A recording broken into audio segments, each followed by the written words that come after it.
She covered her face with both hands when he found her by the old bridge. "Don't look at me, I'm ruined," she whispered, voice thin as wind through broken stone. But the warrior looked at her like she was holy, like the night itself had opened to show a small, bright secret, and he was not afraid to see it. He had come down from the ridge with a tired lantern and a heavier shield. The forest around the river kept its own kind of silence, a hush after rain that made even a blade seem loud. He saw the worn rope, the cracked planks, the water rushing black beneath, and then he saw her mud on her dress, ash in her hair, eyes wide the way eyes get when the world goes sideways. She drew back when his light reached her, as if the glow might cut, and he slowed, one palm raised to show he carried no harm. "It's all right," he said, and it sounded like a promise even he wasn't sure he could keep. "I'm not here to take anything from you. You already took the quiet," she said. "That was the last thing I had." He clicked the lantern down a notch. The river softened. The dark pressed in again, kinder now. "Better?" She didn't answer.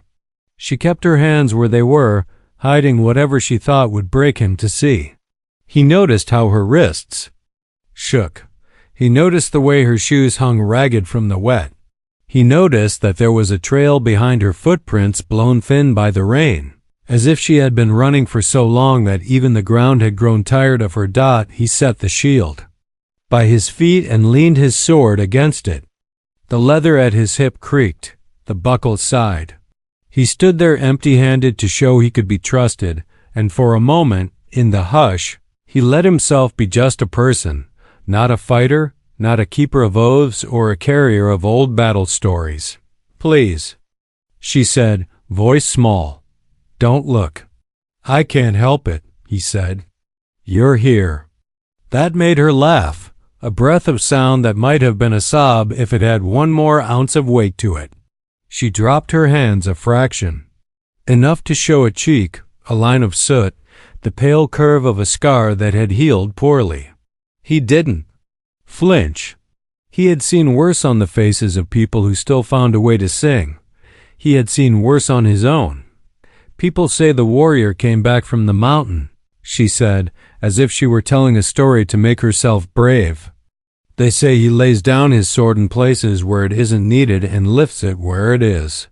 They say he listens before he speaks." She looked at him with one eye, bright and wet. "Are you him?" "I'm someone who tries," he said. "Sometimes that's enough." She looked at the shield by his boots, the blade beside it, the lantern, the wet road, the thinning night. "If you're here, then they'll be here soon too." "Who?" "The ones who took the rest of my quiet," she said. "The ones who call themselves guardians. The ones who wear the broken crown on their sleeves and smile like it hurts them." "To stop," she swallowed. "They want me back." I ran. He didn't ask why. He had learned that some questions were just ways to make someone relive the worst part twice. Instead, he eased his cloak from his shoulders and set it on the bridge rail so it wouldn't look like a trick. The river glimmered under the moon, a thin silver that could vanish with a cloud. "Tell me your name," he said. She shook her head. "If you know my name, they can find me faster. Names are like footprints you carry inside." "Then tell me what I should call you," she thought. "Call me the Ruin," she said, bitter like she wanted to spit the word into the river. "It fits." "Then I'm the one who looks and does not turn away," he said. "It's not as short as warrior, but it's true." Another almost laugh, another almost sob. She wiped at her face with the heel of her hand. He saw then that the scar was not the worst of it. There were marks on her throat where a rope had once sat too long. There was a burn low on her arm, old and stubborn. But none of it was ruin. It was history, written in a script someone else tried to force on her and failed. He had never liked the word curse. People used it when they wanted pain to seem bigger than choice. But he knew there were places where the air went sour and the ground remembered old wars and the wind carried voices that didn't belong to the living. He had walked through such places with a lantern and a prayer. He had walked out. "What do you need?" he asked. "To make it to the next morning," she said. "To a gate that won't close on me. To a door that opens to a room where the quiet is mine again. There's a sanctuary east of here," he said. "People who take in anyone who makes it to their fire. They have a bell they ring at dawn so no one forgets to look up." He had slept there once, with his back against a wall and his sword in his lap, and woken to bread and tea and laughter that made his chest ache. "They won't want me," she said. "They will," he said, because he needed her to believe something. "And if they don't, I'll stand in the doorway until they do." She looked at him then, all the way. No hands, no shield of hair. He held her gaze steady and kind, the way you hold a glass that might chip if you grip too tight. The lantern hummed. A night bird called from the willows. Far off, something like a drum sounded once and went still. "What did they tell you were?" he asked softly. "Ruined," she said. "Unclean." "A warning to others." He shook his head. "People say a lot of things when they're trying to hide their own fear. I say you're alive, and that makes you a story still being written. Stories can go wrong," she said. "They can," he said. "But they can turn too." He pointed to the path on the far side of the bridge. "If we move now, we can reach the elm grove before the moon tips. There's a trail from there to the old road, and the old road to the sanctuary. It's not safe, but it's better than staying here." She glanced at the water, at the shadow beyond the bend, at the woods that kept their secrets like they were coins. "And if they're already on the trail? Then we keep our promise," he said. "What promise?" "That we don't go back." The wind shifted. He smelled smoke that wasn't from his lantern. He didn't look toward it, not yet. He listened with his whole body the way you do when you've had to learn the difference between a branch cracking and a step taken. He heard the river, he heard the bird. He heard a second small sound, a scrape like leather against stone. "Take the cloak," he told her. "It will hide the shine of your dress." "It's not the dress they'll see," she said. "Maybe," he said, "but you'll be warm." She took it.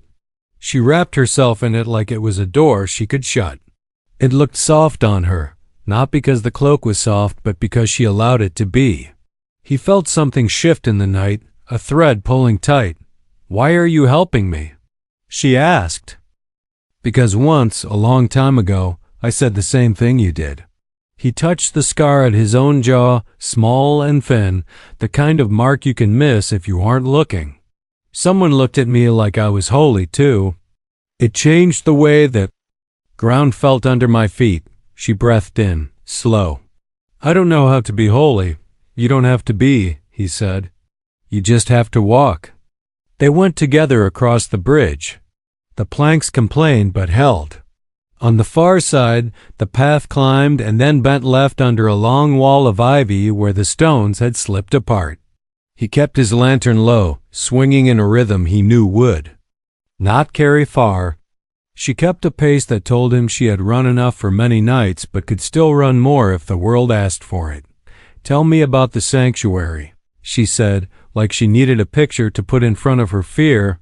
"They keep their gate open till the third bell," he said. "They hang small charms made of river reeds. They mark the beds with thread, one color for each traveler, so no one forgets who they are. They have rules, but they're gentle. They say every person who enters brings a lesson from the road. They say every person who leaves takes a little of the fire with them." She listened as if his words were bread. He watched the sky where the clouds were breaking, a thin seam of pale. He thought of the old story about a prophecy that was never written down because the one who heard it decided it didn't belong to any book. He thought of a crown split in two and stitched with wire. He thought of a promise made on a day when the snow melted all at once and the river rose and the bridge was almost torn away. They reached the elm grove. The trees stood in a ring like quiet witnesses. He touched one trunk, felt the cool bark, and then stopped. He held a hand out for her to still. She froze without asking why. It made him want to thank her. "What is it?" she whispered. He tilted his head. There it was again. Leather on stone, and then the smallest chime, a sound that didn't belong to birds or wind or water. A bell on a belt. A signal. She looked at him, all the fear back in her face. He met her eyes steady. His lantern flame fluttered like a heartbeat. "They've learned to follow quiet," she breathed. "And we've learned to make more of it," he said. "Stay behind me when the path narrows. If we get separated, go toward the hill with the 3 pines and wait by the fallen log. If I don't come in time—" "Don't," she said, sharp. "Don't say it." He nodded once. He would not put that shape in the air. He lifted his shield and slid his arm through the straps. He did it slowly so the sound of leather would be part of the forest, not a shout. He left the blade where it was for now. Steel was a last answer, not a first. "You don't have to fight for me," she said. Small again. "I'm not fighting for you," he said. "I'm fighting for the quiet." The bell sounded a little closer. Another responded from farther off. He pictured a line of figures in the undergrowth, moving with the patience of people who don't believe they can be stopped. He pictured the broken crown stitched on their sleeves, a sign they wore like truth. "Do they always ring before they take?" he asked. "They ring when they're sure," she said. "They ring when they think fear will open the door. Then, we won't open it," he said. And even in the dark she could see the small smile that lived in that promise. She tugged his cloak tighter. "What if they have more of everything? More people, more time, more ways to pull me back? Then we have more of the one thing they can't carry," he said. "What's that?" "Choice." The underbrush shifted. A shape rose from the shadow near the path, hood low, hands empty in the way that meant there were other hands not empty behind him. The bell chimed again, polite this time, almost kind, as if the night itself were inviting them to step into it and be done. The warrior raised the lantern until the light drew a thin line across the stranger's chest. "We're passing through," he said, voice calm. "We won't trouble your road if you don't trouble ours." The hooded figure didn't answer. The bell chimed once more. The warrior looked at the girl. No, not a ruin. Not what they said. The person beside him, wrapped in a cloak that now looked like a small piece of dawn. He nodded. She nodded back. The quiet between them felt strong. And then the lantern flickered. Once, twice, as a new wind rose from the direction of the sanctuary, bringing with it, faint and impossible, the sound of a distant bell answering from somewhere ahead. The grove held its breath. The path narrowed to a thin thread between dark leaves. The warrior took one step forward, and the hooded shape tilted its head, as if finally seeing who stood in front of him. The bells on both sides rang at once. The night chose. And in that split second, with the first light of morning just starting to loosen the edge of the world, something moved in the trees behind them, soft, fast, and close enough to change everything before either of them could speak. The sound in the trees was quick and low, like a breath catching. The warrior turned his head a fraction, enough to mark the shadow but not enough to show worry. The hooded figure in the path didn't move. The bell on his belt gave a small tremble and went still, as if even the metal were waiting to see who would speak first. The girl's hand found the edge of the warrior's cloak. She didn't grab. She just placed her fingers there, as if that touch could keep the ground steady. He felt it like a promise he hadn't made out loud yet. A soft whistle slid through the branches, 3 notes, then 2. It wasn't birdsong. It wasn't the bell. It was a pattern a traveler might use if they were trying to speak across a distance without being heard by the wrong ears. The warrior knew it from old nights on other roads. He didn't answer it, not yet. The hood lifted. A narrow chin, a mouth set like a closed door, eyes that didn't blink. On the sleeve, the broken crown ring split and stitched with wire. The symbol caught the lantern and flashed dull. The figure laid a palm against the trunk beside him and spoke in a voice the grove seemed to recognize. "Leave the stray," he said, gentle, like he was offering bread. "Walk on." The warrior kept his own voice easy. "We're bound for the sanctuary." "Then leave what isn't yours," the hooded man said, as if it were obvious, like you put down a stone when a bridge groans. "Take your oath somewhere. Else." The girl didn't breathe. The warrior let the lantern drop a little low light on boots and roots. The second bell, far off, chimed again. The first answered, back and forth like a slow heartbeat. The air felt full of thread. "There's a law older than your patch," the warrior said, nodding at the broken crown. "Rite of passage under." The bell, dawn is close. You hear it as well as I do. The hooded man's mouth twitched. "Old laws crack sooner than old stones," he said. "Our watch is new." The whistle came again from the trees behind, the same 3 notes, then 2. This time the girl looked toward the sound. Her eyes widened a little. "Reeds," she whispered. "Do you smell them?" He hadn't noticed it until she named it. Plain scent, river sweet, with a dry edge. Reed charms. He had seen them at the sanctuary gate, looped in pairs, soft music when the wind turned kind. Someone was out there. Someone with hands that knew the same small crafts as those who kept the fire. He let that knowledge sit behind his ribs and returned his attention to the path. "Whatever this road is to you," he said to the hooded man, "we are not staying on it." "Then you are choosing the hard way," was the answer. "Sometimes the hard way is the only honest one." The bell on the man's belt chimed like a sigh. He lifted a hand without looking behind him. Leaves shifted. 2 more figures uncurled from the brush. Not close enough to grab, close enough to show numbers.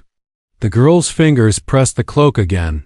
The warrior adjusted his grip on the shield, angle just right to catch the next small motion without making one first. He thought of other groves. Other nights where a voice tried to turn his feet. He thought of a winter when he stood in a doorway while smoke climbed and he had to choose which way to look first. He had chosen the cry closest to him and carried that person out. By the time he went back, the beams had fallen. He had counted the breaths he could not pull from that place ever since. He did not plan to count again tonight. "Tell me something true," the hooded man said, tilting his head. "How many of you are there? Just the 2? Is there a third? In the trees? You can say yes. We won't mind." The warrior didn't answer. The girl found her own voice before he did. "If I go with you," she said, soft, tired, careful, "what changes?" His eyes turned to her. For a moment his face wanted to be kind. He didn't let it. "You stop running," he said, "and start what?" "Returning." Her throat worked. The warrior said, "Returning to who?" The bellman smiled without teeth. "To the order that keeps the world from ripping itself apart," he said. "To the guardians who take what is broken and put it where it cannot hurt anyone anymore." The girl flinched at the word broken. The warrior almost stepped forward, but held. Words can be swung like blades. He let the sentence pass and fade into the dark where it belonged. "Listen," the warrior said, "you call her broken. I call her alive. She asks for the sanctuary. The road to it is not yours to close. Everything is ours to tend," the man said, "even the roads you think belong to no one." He touched the broken crown on his sleeve. "There are truths she carries that aren't safe in wild hands." The girl's face changed. It was quick. Just an echo of something she knew and had not spoken. The warrior caught it. He filed it with the scent of reeds and the answered bell and the way the grove felt like a witness. "What truths?" he asked. Without looking at her dot, the hood lifted a fraction more. You feel them, he said. You wouldn't be standing here if you didn't. The quiet around her is not just fear. It's an empty place where something used to be. A ledger, a phrase, a key. He leaned closer as if confiding. She came from a hall with high windows and white dust on the sills. She wrote the names no one else wanted to write. She learned how to make a line that looks like it stops when it actually points somewhere else. She thinks we didn't see that. We saw. The girl's breath hitched. The warrior didn't look back at her.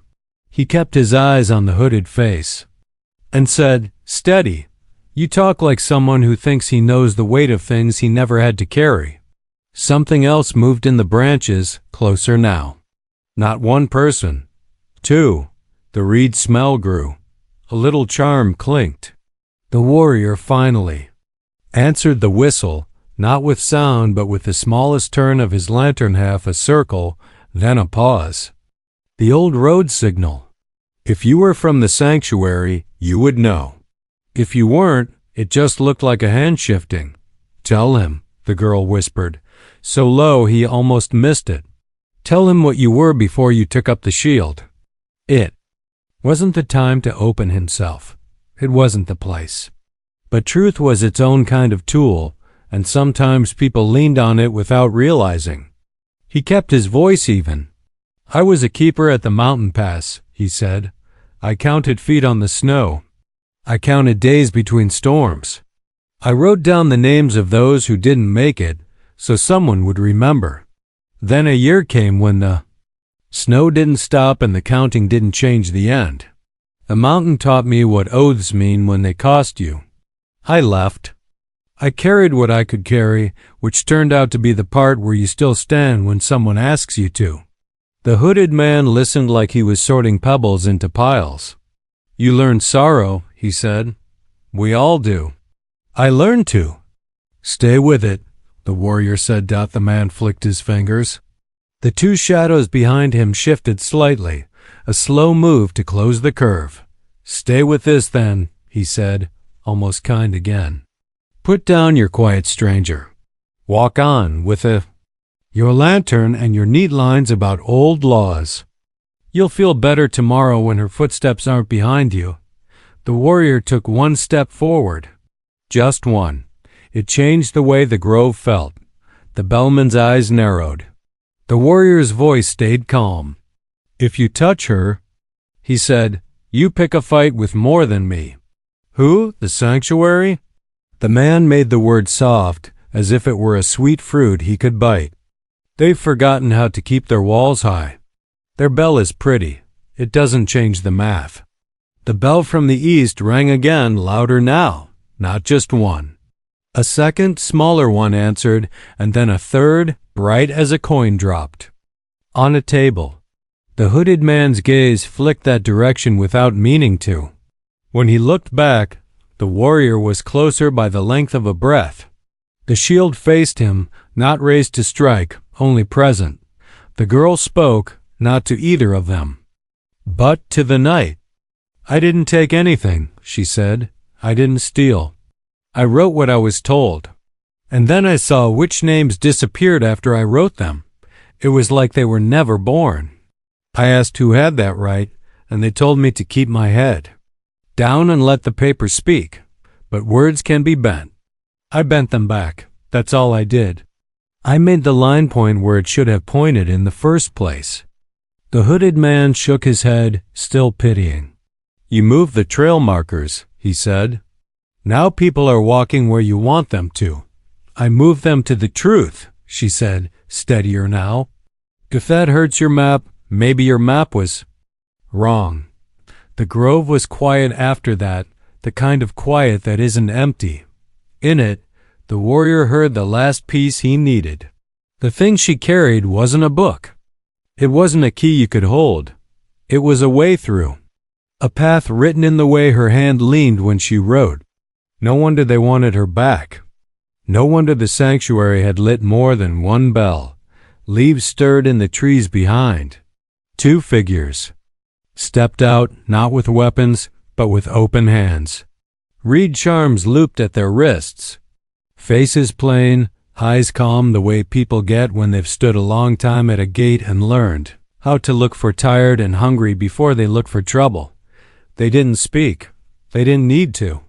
One of them shifted the charm so it made a small sound the grove would understand. The old road is claimed, it said. The bell keeps. Passage stands. The hooded man's mouth tightened. You always send the softest ones, he said toward the east. The figure to his right moved a half step closer, enough for the warrior to see a patch under the broken crown, a small mark like a needle. It meant runner. The kind who could sprint ahead and circle around and make a path feel like a loop. Warrior's lantern wavered as a stronger wind came through. A piece of ivy lifted and laid itself down again. He kept his stance loose. He knew that if this broke open, it would be fast and without grace, and he would have to choose where to put his body and where to put his voice. He also knew the sanctuary.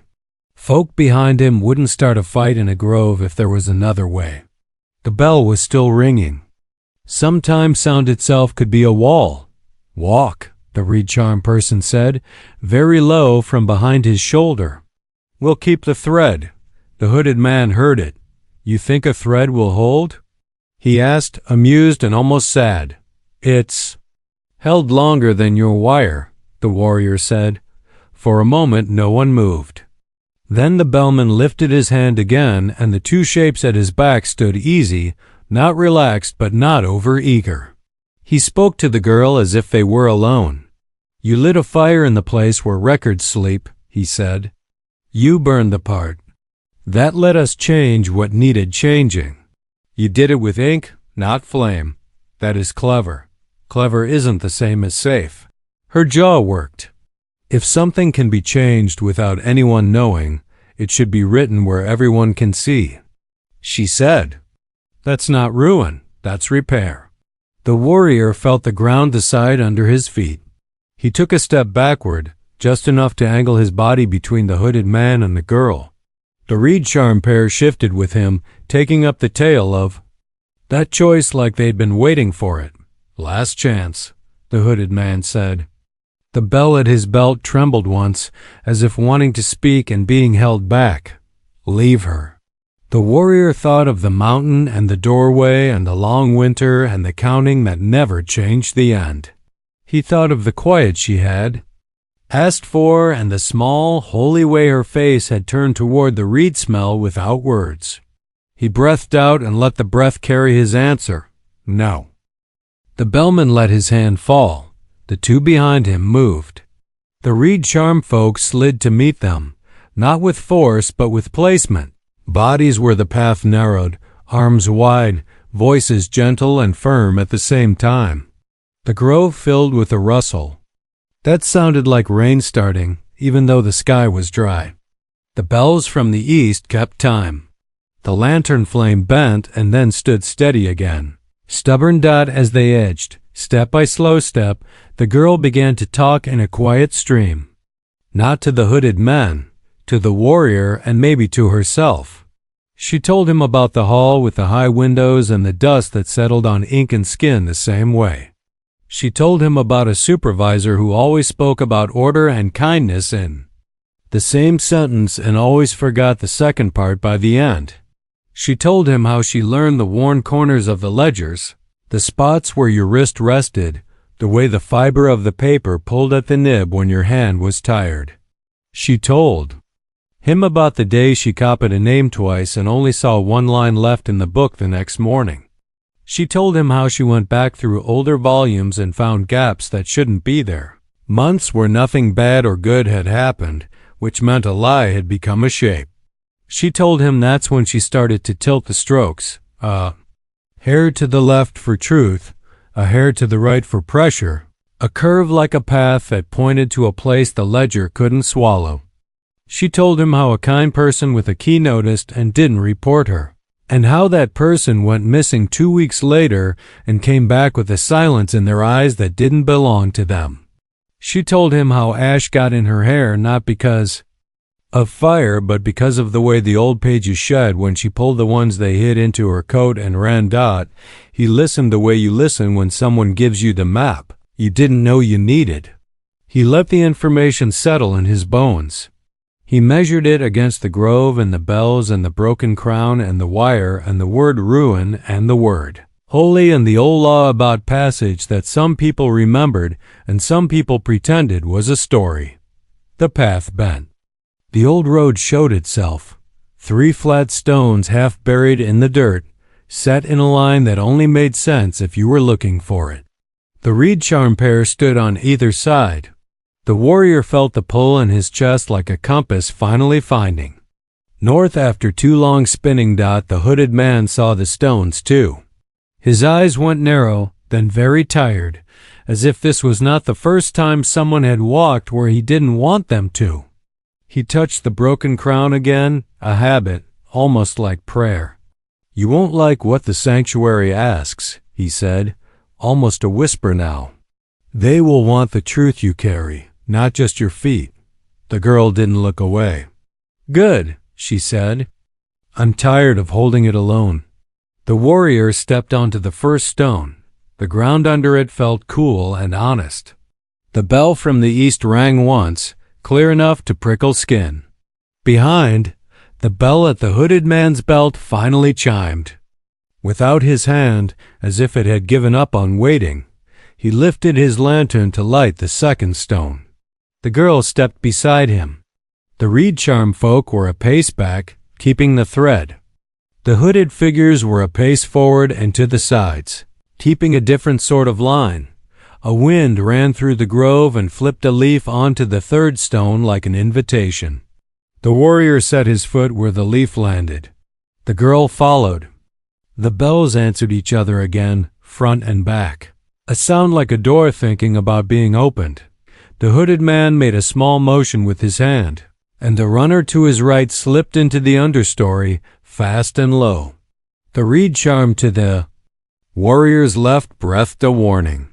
"He'll try to get ahead," they said. "He knows the cut path." The warrior nodded.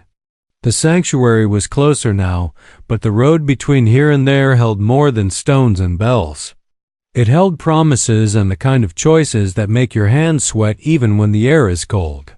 He lowered the lantern and let the flame shrink to a thin blue bead so their shapes wouldn't carry far. "Keep walking," he said, voice steady. They did. The grove gave way to a narrow run of thorn and pine. The old road slid along a ridge, and below, the river showed itself in glints. The bells were softer here, but still there, as if tucked into the rock. The girl touched the cloak again and told the last piece of the thing that had been sitting under her tongue since the bridge. "They called me ruin because I wrote a sentence they couldn't erase," she said. "It's short. It looks like nothing. But if you line it up with the right page, it makes a door. I don't know what's behind it yet. I only know they were afraid of it." "What's the sentence?" he asked. She looked at him.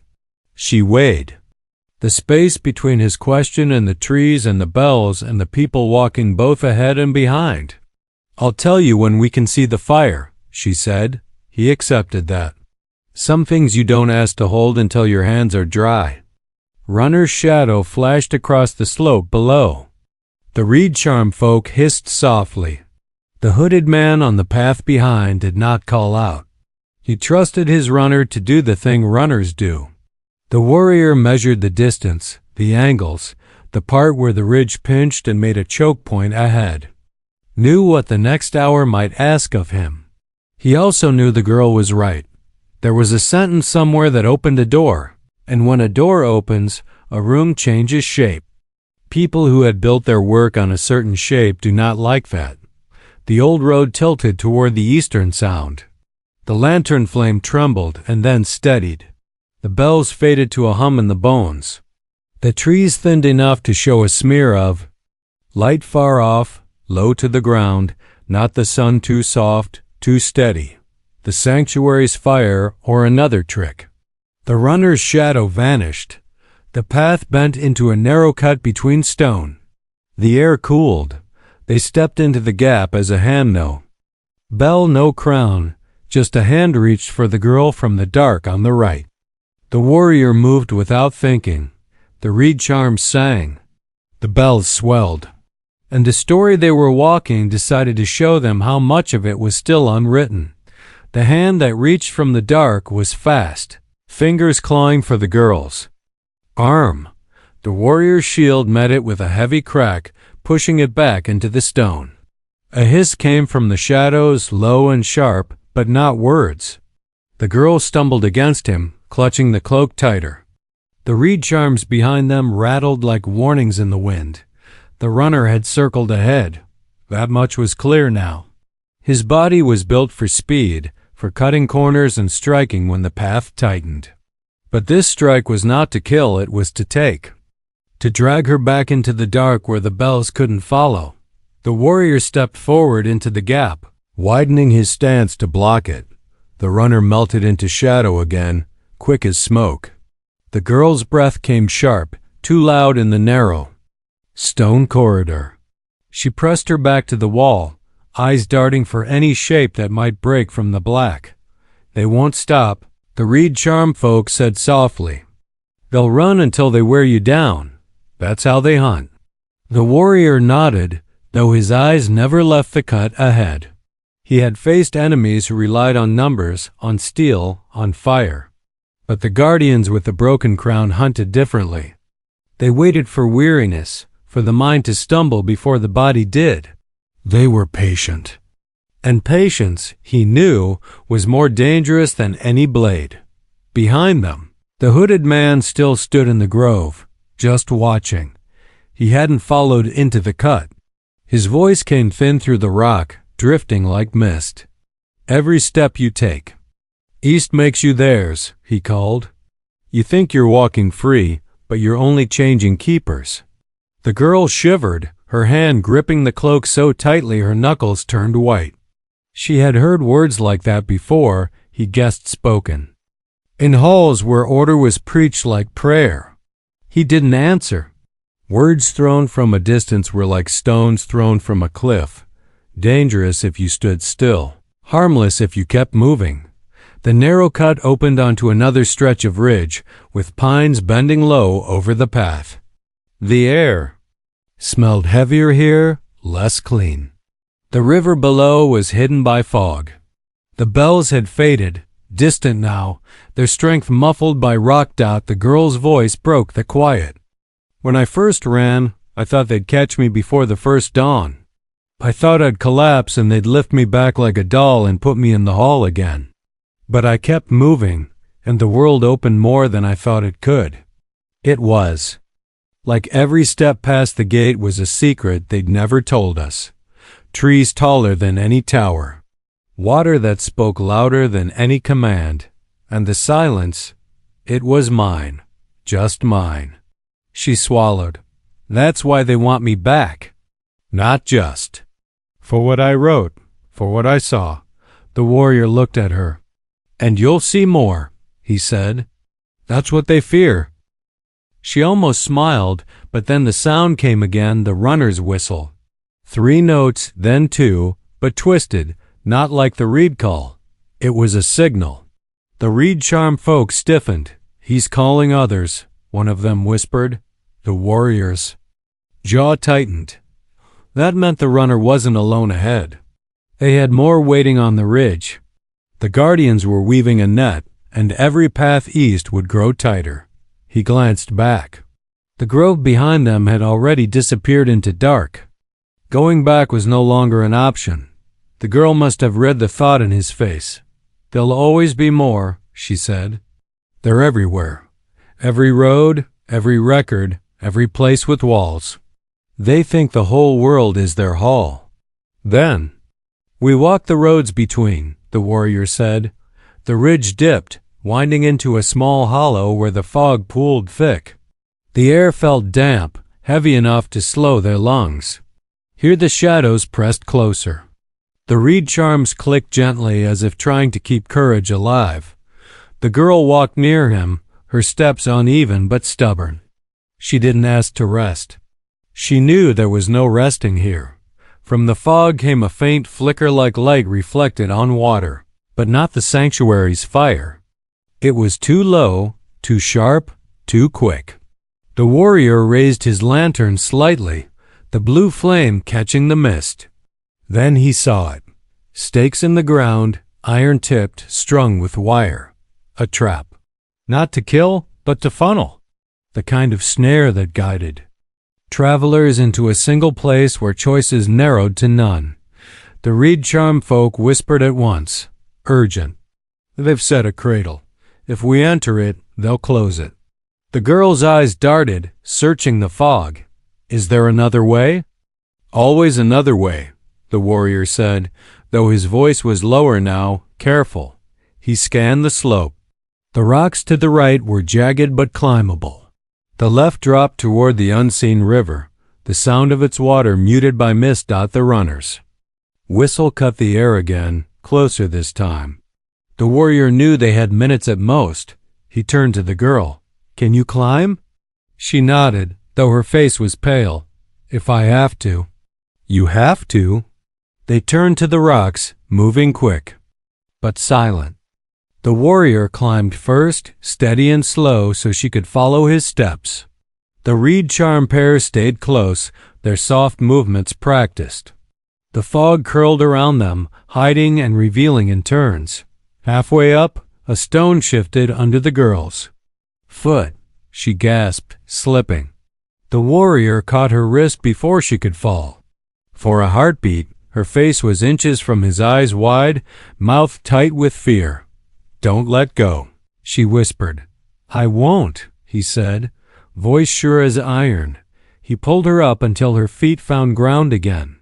She steadied herself, breathing fast, and for a moment there was nothing else in the world but that grip, that shared weight. Then the whistle cut through the fog again, sharper now, and the moment broke. They reached the ridge top, panting, and crouched low. Below, through the mist, figures moved. Not just one runner, 4. They slipped through the wire stakes like they belonged there, their bells silent, their steps too smooth for ordinary travelers. They were setting the cradle, ready to close it around empty air, unaware their prey had climbed out. The girl looked down at them, then at the warrior. They'll know soon. Good, he said. Let them chase shadows for a while. But he knew it wouldn't last. The guardians never gave up. They would find the trail again. And when they did, the chase would grow harsher, the net tighter. The sanctuary might be close, but close meant nothing if the enemy was already in. Front of you, Dad. As they moved along the ridge, the girl spoke again, voice low. You said once that someone looked at you like you were holy, even when you thought you were ruined. Who was it? He didn't answer right away. The fog pressed in, and the bells were faint again. When he finally spoke, it was quiet, as if saying it too loud might break something inside him. It was a woman who kept a fire on the mountain pass. When the storms made the path vanish, she lit her fire anyway. I was sure I'd fail, sure the snow would bury me. But every time I came down the slope, her fire was still there. She never turned away. Even when I carried bodies, even when I carried nothing, to her I was never ruined, just alive. That was enough. The girl listened in silence, then said, That's what the sanctuary fire means, isn't it? Not safety. Just that someone kept the light. He nodded. The ridge narrowed again. Ahead, through the thinning fog, the faint glow returned low. Steady. Too steady to be firelight from a camp. The reed charm folk tensed. Not sanctuary, one whispered. Signal flame. They've lit it to draw us. The girl's face hardened. They're everywhere, she said again. The warrior tightened his grip on the shield. He didn't say she was wrong. Instead, he looked east, toward where the true fire must still burn, unseen. The bells were quiet for now, but he knew they would rise again. And between here and there lay more than traps and runners. There lay the truth she carried, the sentence she had not spoken, and the weight of those who wanted it buried forever. He lowered the lantern until its flame was a faint, stubborn glow. The fog swallowed them as they stepped forward into the dark, where the net was waiting, where the choices would cut sharper, and where every step deeper into the ridge brought them closer to the heart of the conflict that neither of them could. Yet see the hand from the dark had been only the beginning. As the warrior blocked it away and the girl steadied herself, the air around them thickened as though the ridge itself was holding its breath. The fog pressed close, the pines leaning in, and every step east carried the sense of walking deeper into a waiting mouth. The runner's whistle returned, sharper, urgent now. The warrior knew it meant one thing: the guardians were closing the net. Somewhere ahead, more of them would be waiting. Somewhere behind, the hooded man would be shadowing, letting the fog and the fear do the work for him. The girl walked close, her eyes flicking constantly between the trees. "They won't stop," she whispered, repeating what the reed charm folk had said. "They'll follow until we fall asleep standing." The warrior kept his shield angled to the dark. "Then we won't stop either." But even he felt the weight of it. The ridge stretched long, the fog endless, and the sound of the bells had faded so far behind that they seemed like a memory. Only the faint glow ahead pulled them on the signal flame set by the guardians to lure, to confuse, to turn. Feet in the wrong direction. The sanctuary fire was still unseen, hidden behind ridges and distance. They passed through a hollow where the ground sank wet. There, shapes flickered in the fog. Not people marks, symbols, carved into stones half buried in mud. Broken crowns. Dozens of them, carved with quick strokes, as if made by many hands at once. The girl shuddered when she saw them. "They mark where they've taken someone," she whispered. "Each crown is a name erased." The warrior crouched, running his hand over one of the stones. The lines were deep, deliberate. They want the ground itself to remember their power. "No," she said, voice trembling. "They want the ground to forget the people." The reed charm folk urged them on quickly. The hollow felt wrong, heavy with silence that seemed too thick to breathe.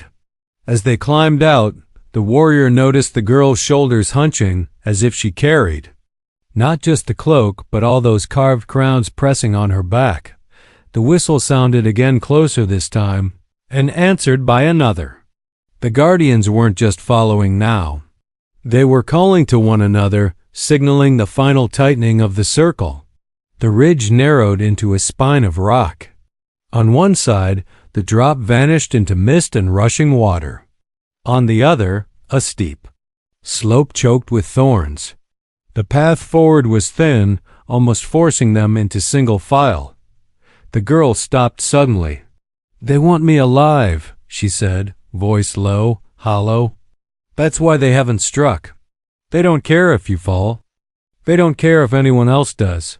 They just need me back." The warrior turned to her, steady. "They don't get to decide that." Her lips pressed tight, as if she wanted to believe but couldn't let herself. Then, ahead on the path, a light flared. Not the warm orange of a fire, but the cold glow of a lantern like his own. It swung slowly back and forth, its flame pale and controlled. A figure stepped forward, hood low, bell silent. Another appeared behind, then another. 3 of them, waiting, blocking the path. The reed charm folk tensed, charms rattling softly in warning. The girl's voice was almost a whisper of air. "They're not chasing anymore." "No," the warrior said, lowering his lantern. "There." Closing. The guardians didn't move, but the way they stood made it clear. The only way forward was through them. The only other choice was to turn back into the fog, where the whistle and the broken crown-carved stones waited. The girl gripped his cloak again, and this time her voice carried a raw edge. "If they take me, don't follow. Don't waste yourself." He looked at her, his expression calm but unyielding. "You're not a waste." The fog swirled, and behind them came the sound of feet measured, patient. The hooded man from the grove was approaching at last, his bell now chiming with every step, steady as a heartbeat. They were surrounded, front and back. The ridge seemed to tilt under their feet. The girl's breath hitched. The Reed Charm folk exchanged a look, quiet but urgent, as though deciding whether to stand or run. The guardians ahead lifted their lanterns in unison. Their pale flames burned steady, cutting through the fog. The air felt heavy with expectation, as if the entire night was leaning toward this point, waiting to see which way it would break. The warrior tightened his grip on the shield. He felt the weight of every choice pressing down the firekeeper's memory. The mountain's oaths, the scars on the girl's face, the sentence she had not spoken yet, the sanctuary bells that had not reached this place. He knew the climax was close. The hooded man's voice drifted forward through the fog, calm and certain. "It doesn't matter how far you've come. There is no road east without us." The girl trembled beside him, her lips parting as if to speak the sentence she had hidden all this time, the one that could open or end everything. The guardians lifted their lanterns higher, and the ridge narrowed until there was nowhere left to step but into the moment itself. The ridge trembled with the weight of silence. The guardians stood in front, pale flames swaying in their lanterns, while behind, the hooded man's bell tolled softly with each step, steady as if the night itself kept time with him. The girl pressed close to the warrior, her hand still gripping. The cloak like it was the only rope she had left in the world. Her eyes were wide, but there was something burning behind them now, not just fear. The warrior steadied his breath, shield forward, lantern low. He knew there would be no more running. The guardians had driven them here, into this narrow ridge, where choice had thinned to almost nothing.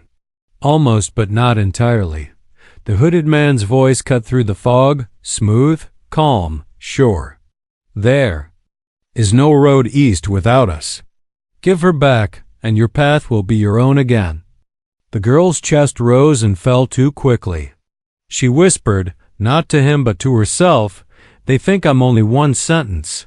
Her voice shook. "But I'm not. I'm more." The warrior glanced at her, steady, unafraid. "Then show them."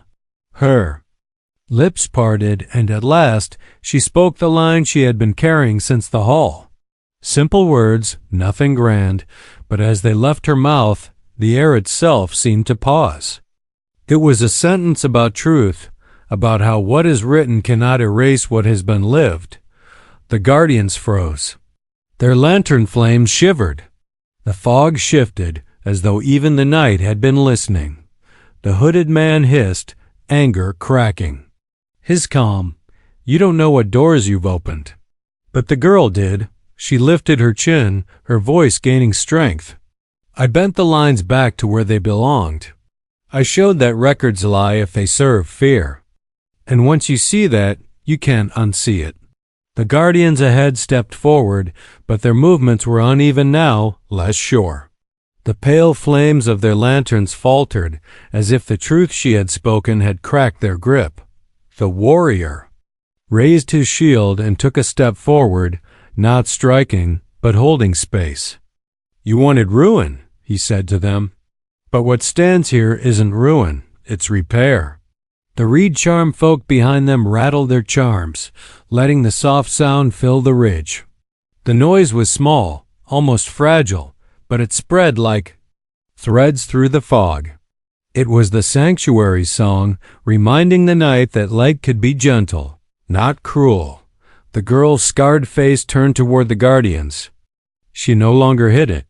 She stood as though the cloak was no longer only protection but a banner.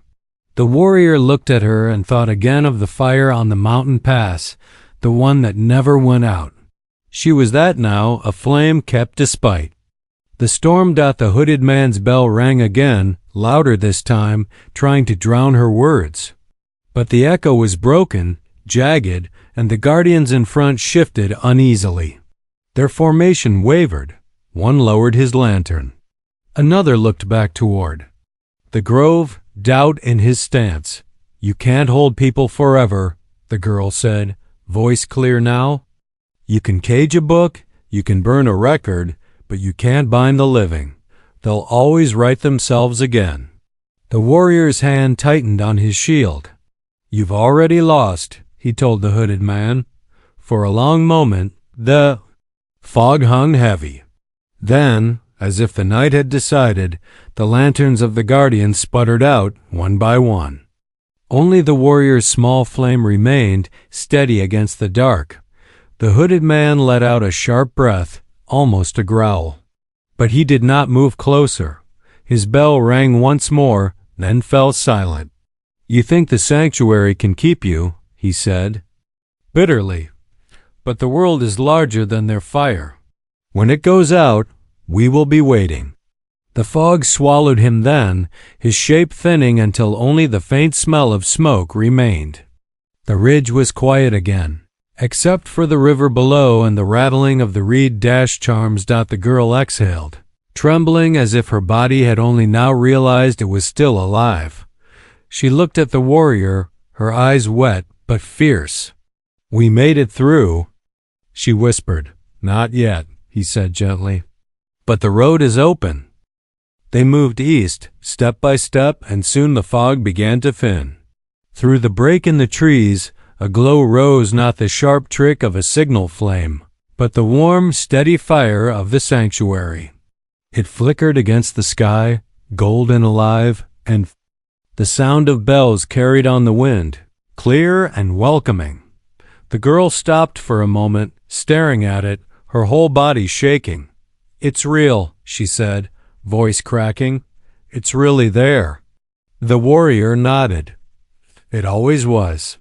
You just had to reach it." When they arrived at the gates, the reed charm folk stepped ahead, their wrists lifting the charms. The gatekeepers answered with their own, the sound like wind through reeds, soft and sure. The gates opened wide. Inside, the sanctuary was simple. Fires in stone circles, walls woven with ivy, people sitting with bread and water, some singing quietly, some resting. It wasn't grand, but it was alive, and it was safe. The girl hesitated at the threshold, as if afraid it might vanish if she stepped through. The warrior touched her shoulder lightly. "This quiet is yours now," he said. She looked at him, eyes shining. "And what about you? I'll stay until you don't need me," he said. "That's what I promised." She nodded, then crossed the gate. The sound of bells rose behind her, bright and whole. For the first time since the bridge, her face softened.